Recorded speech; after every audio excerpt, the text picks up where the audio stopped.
Bueno, ahora soy Amaya Naveiro, la residente de Uro, y voy a hablar sobre la sinergia entre servicios con el paciente oncológico.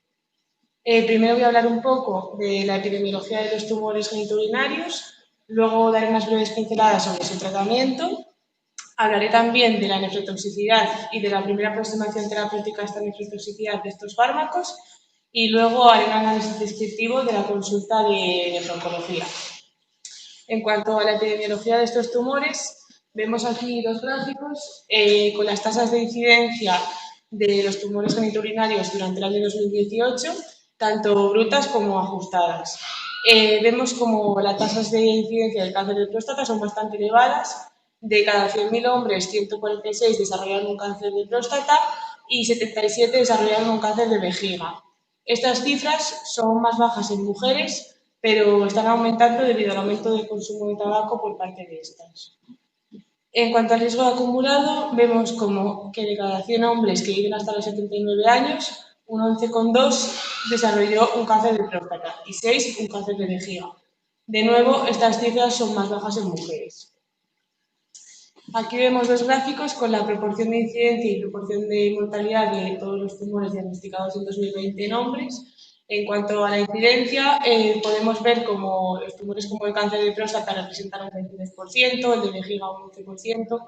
La incidencia total de tumores nefrológicos es de un 37%, es bastante elevada. Y en cuanto a la mortalidad, vemos que supone un 17%. Es decir, de todas las mortalidades por cáncer durante el año 2020, un 16% fue por tumores nefrológicos. En cuanto a las mujeres, vemos como estas cifras son mucho menores, la incidencia es de un 7% y la mortalidad de un 4%. Por lo tanto, aquí vemos la importancia de los tumores genitourinarios, que suponen un 16% y un 4% de la mortalidad en hombres y en mujeres, respectivamente. Por lo tanto, esta alta incidencia y la relativa baja mortalidad suponen una alta prevalencia y, por ello, una sobrecarga asistencial. Como hemos visto que estos tumores son muy importantes en la actualidad, vamos a hablar un poco del tratamiento, que todos debemos conocer una primera aproximación de ello.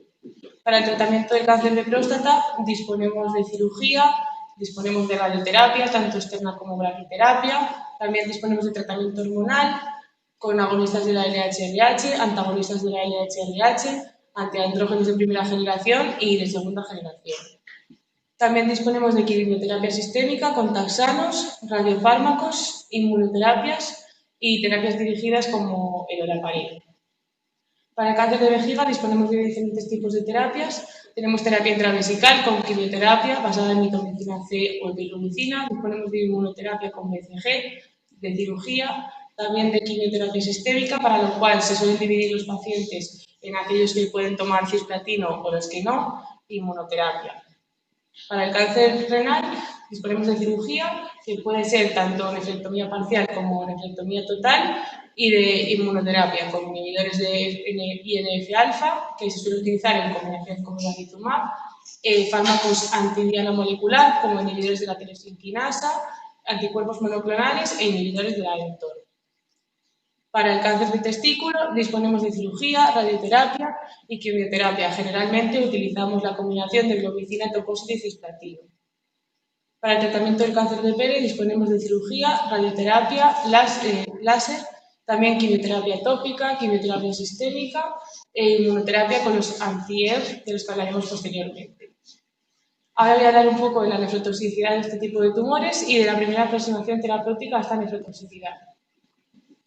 En cuanto a la cirugía, podemos decir que tenemos dos tipos de cirugía para el cáncer renal, que es la nefrectomía radical y la nefrectomía parcial. La nefrectomía radical supone un 30% de la pérdida de la función renal del paciente, que generalmente puede ser más dependiendo de su condición renal basal y dependiendo también de otras comorbilidades. La nefrectomía parcial proporciona beneficios nefrológicos y cardiovasculares, pero su impacto sobre la mortalidad es escaso y los resultados oncológicos son similares. Un filtrado glomerular menor de 30 es el punto de no retorno, es decir, el punto en el cual los factores de riesgo cardiovascular sumados a la enfermedad renal crónica hacen que la pérdida de la función renal sea irreversible y que además la mortalidad secundaria a esta enfermedad renal crónica sea mayor que la mortalidad secundaria a la cirugía, tanto nefrectomía parcial como nefrectomía total. Entonces, los pacientes que más se beneficiarían de esta cirugía conservadora de nefronas serían aquellos que tienen un filtrado glomerular entre 30 y 60, ya que los pacientes con un filtrado glomerular mayor de 90 se comportarían más o menos como los donantes, que pierden un 30% de la función renal en el primer año y después se mantienen estables. Los fármacos alquilantes, como el cisplatino, actúan realizando una citotoxicidad por lesión directa en el túbulo proximal debido a que se excretan mayoritariamente de forma renal. Por lo tanto, lo que producen es necrosis túbulo intersticial aguda con una insuficiencia renal aguda que suele ser reversible, microangiopatía trombótica, acidosis tubular renal, hipomagnesemia y pérdida de los solutos que se absorben en el túbulo proximal. Un tratamiento de primera línea sería evitar la asociación con otros nefrotóxicos, la hidratación del paciente para evitar que sufra una hipovolemia. Cuando el paciente tiene una microangiopatía trombótica, se cesaría el tratamiento y se están realizando nuevos estudios a la posibilidad de utilizar eculizumab. También es importante prevenir las complicaciones que surjan por la pérdida de solutos, aportando al paciente bicarbonato, suplementos de fosfato o calcitriol. En cuanto a la inmunoterapia, los fármacos anti-ERG actúan de la siguiente manera. El factor del crecimiento del endotelio, unido a su receptor, lo que hace es activar el canal de magnesio que se encuentra en el túbulo contorneado distal. Por lo tanto, estimula la absorción de magnesio. Si actuamos contra él, se produciría una hipomagnesemia y diferentes trastornos hidroelectrolíticos asociados, como la hipocalcemia o la hipofosfatemia. El tratamiento de primera línea ante estas complicaciones sería la interrupción del tratamiento y, si el paciente lo requiere, dar suplementos orales. En cuanto a los fármacos anti-VEGF, actúan de la siguiente manera. La señalización de la proliferación y la migración de las células endoteliales se hace a través de estos factores de crecimiento. Por lo tanto, si los inhibimos, bloqueamos la angiogénesis y también bloqueamos el crecimiento del tumor y las metástasis. Lo que ocurre es que este factor se expresa también en la nefrona, se expresa en el endotelio y en el glomérulo, y en la barrera de filtración. Por lo tanto, al inhibirlo se crearían daños que a nivel glomerular supondrían una proteinuria, una microangiopatía trombótica, a nivel tubular una insuficiencia renal aguda o una hipertensión arterial. El tratamiento de primera línea sería la monitorización de la proteinuria y, si fuese necesario, disminución de la dosis o interrupción del tratamiento, y si el paciente tiene microangiopatía trombótica, el cese del agente y, como ya hemos comentado anteriormente, el eculizumab. En cuanto a los fármacos de la muerte programada, que son el anti-PD1, anti-PDL1 y los inhibidores de la CTLA, actúan de la siguiente manera. Cuando un linfocito T se encuentra con un tumor, se activa para destruirlo, pero al mismo tiempo en el que se produce esta activación, se produce una señal de stop para evitar que se produzca una sobreactivación. Esto actúa de la siguiente manera. El linfocito T tiene un receptor, el PD1, y el tumor tiene un ligando, el PDL1. Cuando se unen estas dos moléculas, se produce una inhibición del linfocito, evitando que ejerza su acción del tumor. Por lo tanto, actuando contra estos receptores, lo que conseguimos es permitir al linfocito realizar esta activación. El daño que producen es un aumento de la inmunidad mediada por células, necrosis tubulointersticial aguda, microangiopatía trombótica, glomerulonefritis membranosa, etc. Y el tratamiento de primera línea sería la retirada del fármaco, la disminución de dosis, dar corticosteroides y considerar la exclusión de AINES o IVPs, que son fármacos nefrotóxicos. Es también importante hablar en estos pacientes de la nefropatía por contraste, ya que son pacientes que se someten a muchas pruebas con contraste, etc. Esta nefropatía es un deterioro agudo de la función renal que se produce en los días siguientes a la exposición del contraste iodado y, una vez excluidas otras causas de insuficiencia renal aguda. Generalmente aparece las primeras 24 o 48 horas tras la administración, suele presentarse un tercio con diuresis conservada y suele ser reversible. Pero antes de una exposición radiológica con contrastes iodados, debemos reconocer a un paciente que tiene mayor riesgo de nefrotoxicidad, debemos también corregir los factores modificables y también debemos adoptar medidas preventivas, tanto antes como después de la exposición. Por ejemplo, utilizar contrastes de baja osmolaridad, suspender los nefrotóxicos concomitantes, asegurarse de que no existen signos ni de depresión ni de sobrecarga del volumen intravascular, y lo más importante es la hidratación. Para la hidratación dividimos a los pacientes según su aclaramiento de creatinina. Aclaramientos entre 30 y 50, generalmente se hospitaliza al paciente y se le proporciona suero salino 12 horas antes o 12 horas tras el procedimiento. Como vemos, también tenemos otras pautas dependiendo de si el paciente presenta una miocardiopatía, una urgencia vital, etc. Cuando el aclaramiento es menor de 30, hay que asegurarse de que el paciente de verdad necesita esta prueba. Si de verdad la necesita, habría que valorar el ingreso y dar hidratación previa intravenosa 12 horas antes y 12 o 24 horas por realización de la prueba. Cuando el aclaramiento de creatinina es mayor que 50, hay que aumentar la ingesta oral el día antes y el día después de la prueba y que realice una dieta con sal. Bueno, como hemos visto, estos pacientes son bastante prevalentes en nuestras consultas y es muy importante saber unas pinceladas de su tratamiento. Por lo tanto, se creó en el ULA en mayo del 2019 una consulta de nefrooncología a donde todos los médicos podemos derivar a pacientes que tengan complicaciones renales. La enfermedad renal crónica puede afectar de manera directa al tumor, como por ejemplo con nefropatías paraneoplásicas, al riñón, con nefropatías paraneoplásicas, también provoca efectos tóxicos, como hemos comentado antes, la medicación, la radiación o el contraste, y también tenemos reducción de masa renal tras la tumorectomía o la nefrectomía que se realiza en los cánceres renales.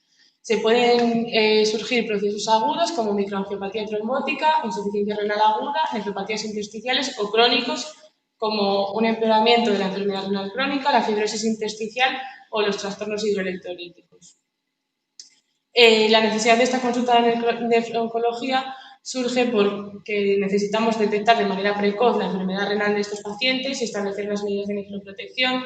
También es importante ajustar bien las dosis de los fármacos y también porque muchas veces estos pacientes no reciben su tratamiento oncológico adecuado porque tienen una enfermedad renal crónica y muchas veces, optimizando su función renal, son candidatos a este tipo de tratamientos. También es importante para disminuir la incidencia de efectos adversos debido a su tratamiento oncológico provocados por esta insuficiencia renal y por la importancia de desarrollar protocolos conjuntos entre diferentes servicios.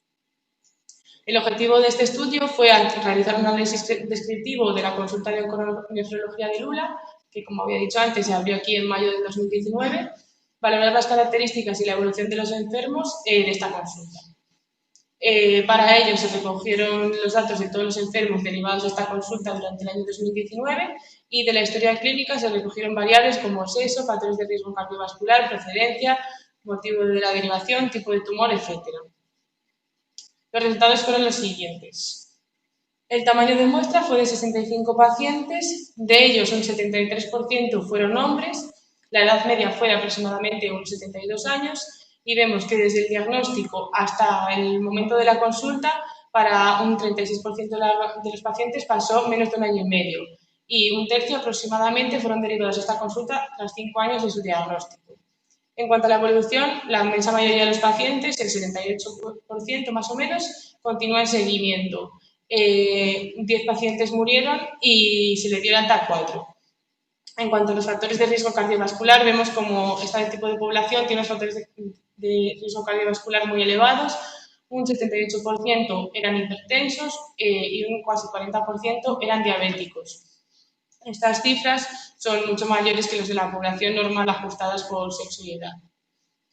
El motivo de consulta mayoritariamente fue la enfermedad renal, pero es importante destacar aquí los pacientes monorrenos que acudían con enfermedad renal o hipertensión arterial, que supusieron un 18%. Otros motivos de consulta fueron la hipertensión arterial y los trastornos hidroelectrolíticos. En cuanto a la procedencia, vemos como un 30% de los pacientes proceden de las propias consultas de nefrología, también una cantidad importante de las consultas de oncología o de urología. Y lo que nos sorprende aquí es que solo un 3,1% de los pacientes procede de las consultas de atención primaria. Por lo tanto, deberíamos de plantearnos si los médicos de atención primaria conocen este tipo de consultas o si su acceso a ellas es fácil, sencillo. En cuanto al tipo de tumor, vemos como la mitad de los tumores son tumores nefrológicos, seguidos de los tumores digestivos y de los ginecológicos. Vemos como el 90% de los pacientes tienen un deterioro de la función renal debido en el filtrado glomerular, ya que casi un 70% de los pacientes tienen un filtrado entre 30 y 60 y un 20% menor de 30. También vemos como casi un 17% de los pacientes tienen ya macroalbuminuria. Y en cuanto a la evolución de los enfermos según su relación con fármacos, como habíamos visto anteriormente, vemos que 19 pacientes fueron derivados a esta consulta debido a la nefrotoxicidad de su tratamiento oncológico. Vemos como la evolución de estos pacientes es peor, ya que 9 de ellos mueren. Y podríamos decir que hay una mayor mortalidad en pacientes que toman estos fármacos, pero no se puede atribuir una relación causal debido a que esto es un estudio de prevalencia. Además, la toma de estos fármacos puede ser un factor intermedio entre el tumor y la mortalidad. Por lo tanto, las conclusiones que sacamos es que se pone de manifiesto la necesidad de implementar esta consulta para mejorar la atención de estos pacientes mediante un tratamiento multidisciplinar y también para conseguir una detección precoz y un correcto tratamiento nefrológico de estos pacientes, disminuyendo los efectos adversos y evitando infratratamientos por su condición renal. Muchas gracias.